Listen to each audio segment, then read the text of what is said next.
Es un turbo. El cliente me dice que pierde fuerza, que él quiere darle mantenimiento, quiere que cambie bujías y quiere que cambie las bobinas, los coils. Él quiere que haga eso, pero resulta que cada coil, cada bobina de estas le cuestan aproximadamente, 105, 108 cada una. Dijo, no, ¿sabes qué? Espérate. Entonces le dije, ya, güey, vamos a hacer una cosa, porque esta se ve que están como originales.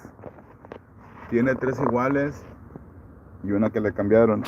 Entonces, aquí van a aprender cómo hacerle, qué hacer.